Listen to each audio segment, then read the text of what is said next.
যদি খুনি লীগ, এই খুনি সশস্ত্র জঙ্গি লীগ আর একটা সিঙ্গেল ইনসিডেন্টও ঘটায়, এর সম্পূর্ণ দায়ভার স্বরাষ্ট্র উপদেষ্টা জাহাঙ্গীরকে বহন করতে হবে।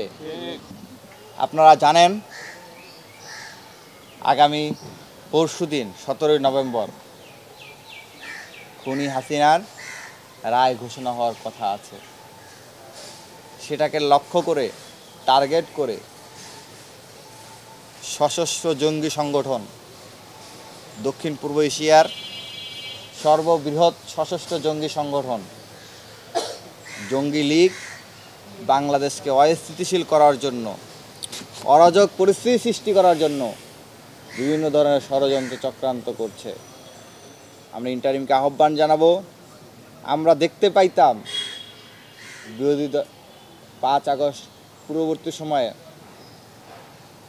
বিএনপি, জামাত এই ফেসিবাদীদের বিরুদ্ধে যদি কোনো কর্মসূচি গ্রহণ করার পরিকল্পনাও করত, সেই ইনফরমেশনটাও পুলিশের কাছে থাকতো, সিআইডির কাছে থাকতো, তারা ট্রেস করে তাদেরকে ধরে নিয়ে আসতো।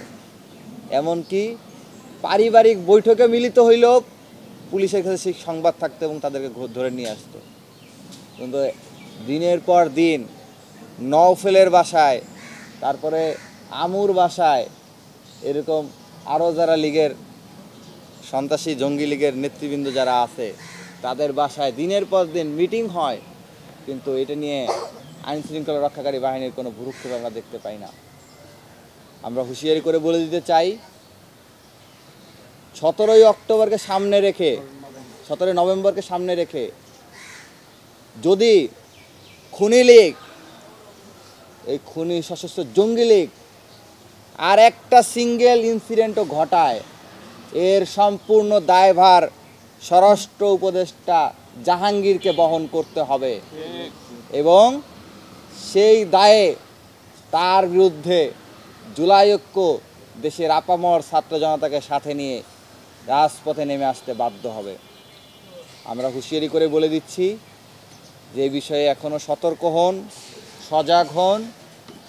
ভারত যেই বাংলাদেশের নিরাপত্তার জন্য হুমকি স্বরূপ যে সিদ্ধান্ত গ্রহণ করেছে সেনাঘাঁটি স্থাপনের, পররাষ্ট্র উপদেষ্টার পক্ষ থেকে, দপ্তরের পক্ষ থেকে এই ব্যাপারে চোখে চোখ রেখে জবাব দিন।